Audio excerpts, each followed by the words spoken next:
Well, hello everybody. Once again, it's Paul Lake, your personal physics pal, with a physics problem solved. We're going to do a free fall problem.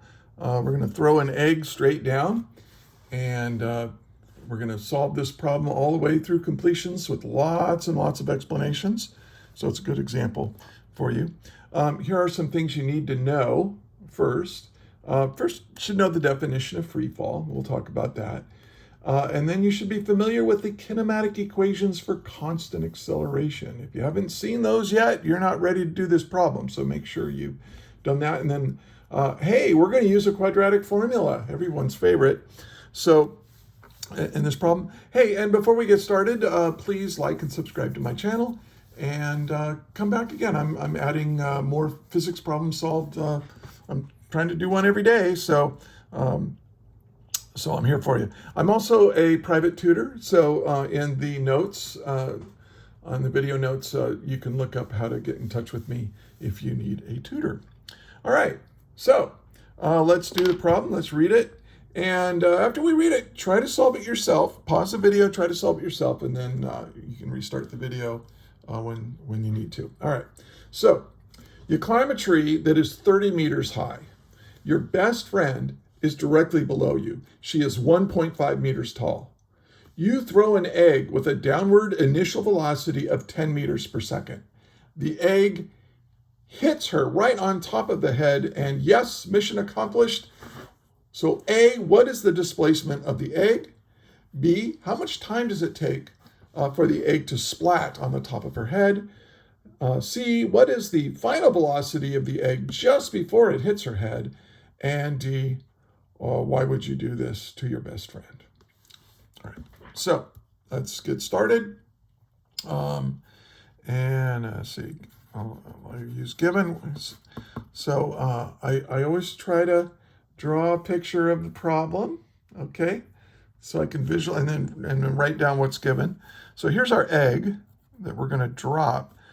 But unlike a lot of free fall problems, we're not really actually dropping the egg, we're throwing the egg straight down. So see, if you drop the egg, it'll have an initial velocity of 0, right? But if you throw it down, it's got an initial velocity, and it's negative 10 meters per second. Okay, now way down here's your friend. And now this egg starts with an initial position of 30 meters above the ground. Okay, so that's the height of the egg.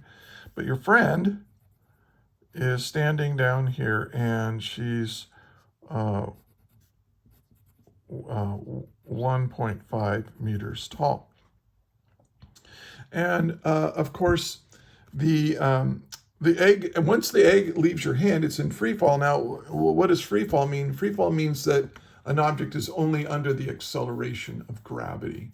We're ignoring air resistance and all that sort of thing. So now, when you throw it, you're accelerating it in a downward direction, probably greater than the acceleration of gravity, right? You're throwing it, but once it leaves your hand, you're not in contact with it anymore. So the only thing that's causing acceleration is gravity. So we know what that acceleration is. It's negative 9.8 meters per second squared.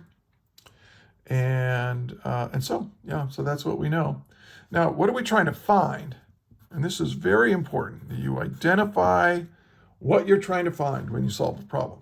Well, part A, what is the displacement of the egg? And we're going to use this is the y direction. We'll make this the origin right here, and this is the y-axis.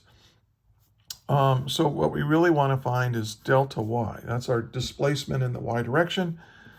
And then part B, how much time does it take for the egg to splat on top of her head? So we want to know what the time is down there. And then C, what is the final velocity of the egg just before it hits her on the head? And then D, it's like, why? Why would you do that? Why would you do that to your best friend? Maybe you're not their best friend anymore. Drama. Let's solve it. Okay. And let me zoom out a little bit. See. And so, well, let's start with A, delta y. Now, we know what delta y is the final minus the initial position. Anytime you see a delta, it's final minus initial. Well, what's the final position? Where is the egg at the end? Well, it's down here. It's 1.5 meters above the ground. And then where was its initial position? Well, the egg started 30 meters above the ground. And when you subtract those two, you get 28.5 meters. And I know I only gave these to two significant figures, but we'll keep it like that. Okay, so that's my answer to part A.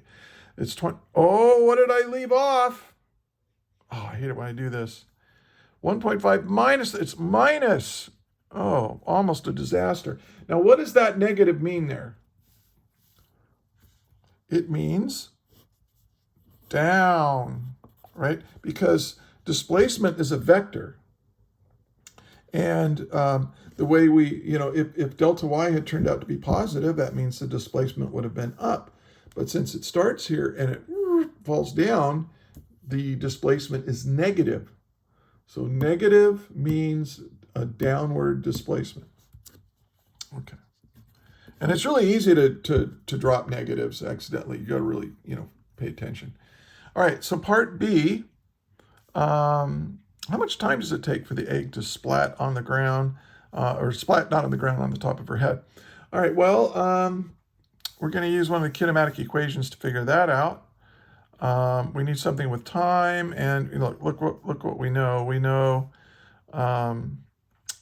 let's see, we know delta y. We don't know the final velocity, so I'm going to, and that's what we're trying to find in part C. So anything with final velocity, I'm just going to no, we're not going to use that one. No, we're not going to use that one. No, we're not going to use that. Oh, this one right here. This doesn't have final velocity in it, so let's use that. So delta y equals v naught t plus 1/2 a t squared. So now, in a lot of free fall problems where if the egg was dropped, those problems are easier than this one. Because if the egg is just dropped, the initial velocity would be 0. And this term right here would be gone. It would vanish. And so that would be gone. So you would have delta y equals 1/2 at squared. And that's pretty easy to solve for t. You can just do it directly. But you've got this term in it. So this means that we're going to have to use the quadratic formula. If they give you an initial velocity that is non-zero on a problem like this, where you have a displacement, you're going to have to use the quadratic formula.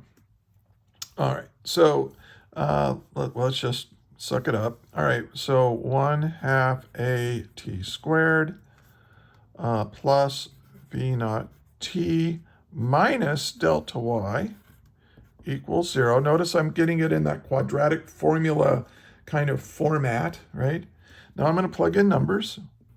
1/2, and I'm going to be very careful. The acceleration is negative 9.8 meters per second squared, and then we have time squared, plus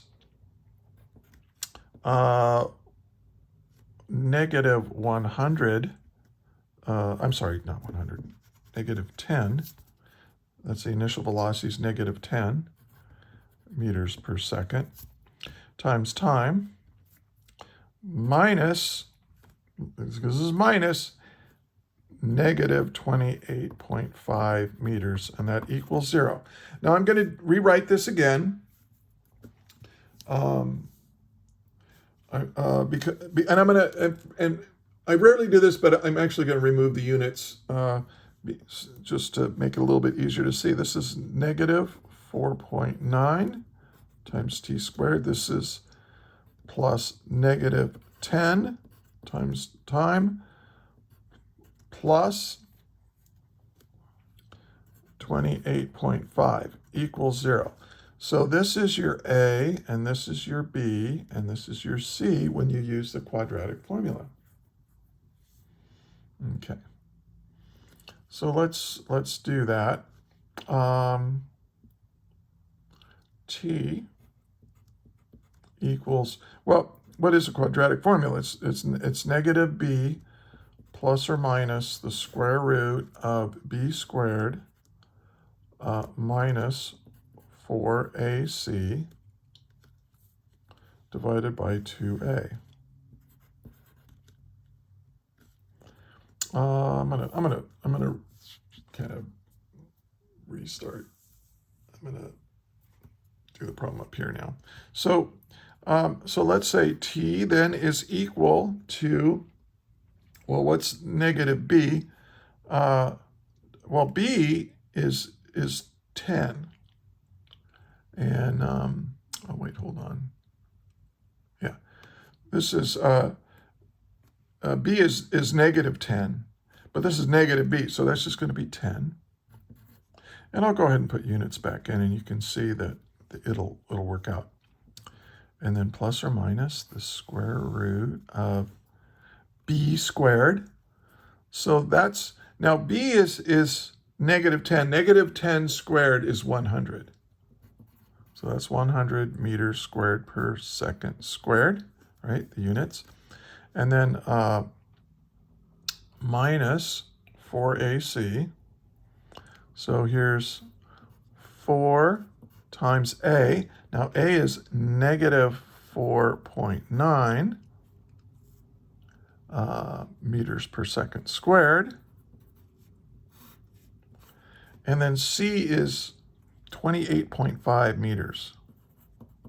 Positive now, because we moved it to, remember, like delta y was negative 28.5, but when we put it in, when we subtracted it to the other side, you have a minus a negative. So that's why that's positive. All right.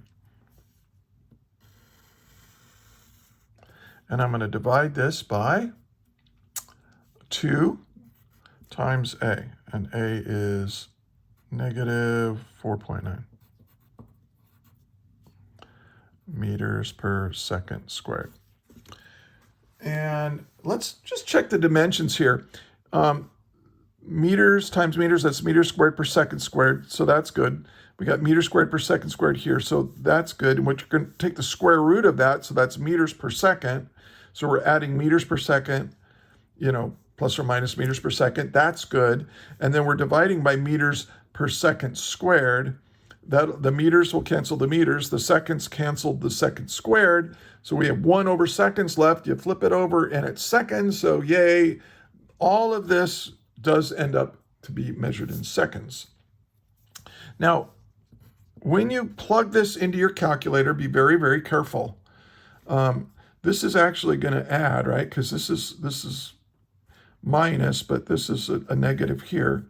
When you do this, you're going to get 2 answers.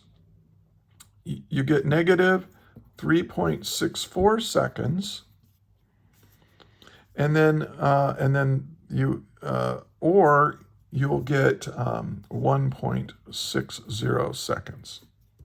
So which one are we going to? Which one is the answer? And why isn't the other one the answer? And why do we have 2 answers? This because of the plus or minus. It's 10 plus all this stuff divided by this stuff, or 10 minus all this stuff divided by this stuff. So you get 2 different answers. Well, you want to go forward in time, right? So if we drop the egg, it's going to take 1.6 seconds to fall down. Well, where does this come from? Well, this is like going back in time. So let's imagine this egg, maybe you didn't throw it down. If we went back in time, it would go, I'm going backwards in time now, the egg would go, and so if it had started down here with a certain initial velocity, it would have gone up. And by the time it got here, it would have taken 3.64 seconds. And then it would have fallen down and would have taken another 1.6 seconds to get back to the person. But that's not what happened. That's not what happened. That's not part of our story. So this is not an answer we're going to keep. So we can say that the time it takes is 1.60 seconds. By the time she threw the egg down to the time it hit her friend, it's 1.6 seconds. That's gonna hurt. All right, now part C. Well, here's what I'm going to do. I calculated this time, so I can use it to find the final velocity, but I'm not going to do that. Because what if I made a mistake? Do I really want to carry that mistake forward in the problem? No. So if I can, I don't want to use what I've already calculated. So what I'm going to do is look for something that doesn't have time in it, and that would be this fourth kinematic equation right here. So I'm going to go v squared equals v naught squared plus 2a delta y. That's our fourth kinematic equation.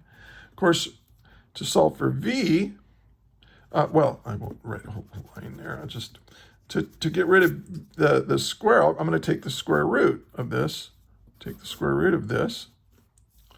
and so v will be equal to the square root of v naught squared. So that's negative 10 squared, so the negative goes away. So that's 100 meters squared per second squared plus 2 times a, which is negative 9.8 meters per second squared, times delta y, and delta y is negative 28. Sorry, I'm going so slow. I do talk slow. I've been told that. So some people watch my videos at like 1.25 or 1.5 speed, and they say you sound like a normal person. Not offended at all if you do that. All right, so, and you got to remember the negative here, the delta y is negative. And this kind of looks familiar, doesn't it? It looks very similar to this part of the quadratic formula. All right, there might be something to that. Okay, so v equals, now, when you plug all these into a calculator, you get 25.7 meters per second. But that's not right. That's not the final velocity. The final velocity is negative 25.7, right? I mean, look, the egg is falling down. I mean, just before it hits this person in the head, right?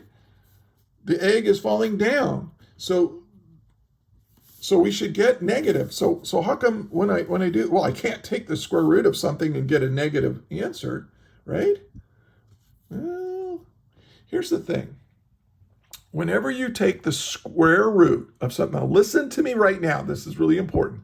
Whenever you take the square root of something squared, the answer is plus or minus, positive or negative, plus or minus whatever this answer is. And then you get to choose, is it positive or is it negative by inspecting the problem. Now, why is that? Well, here's a simple explanation. What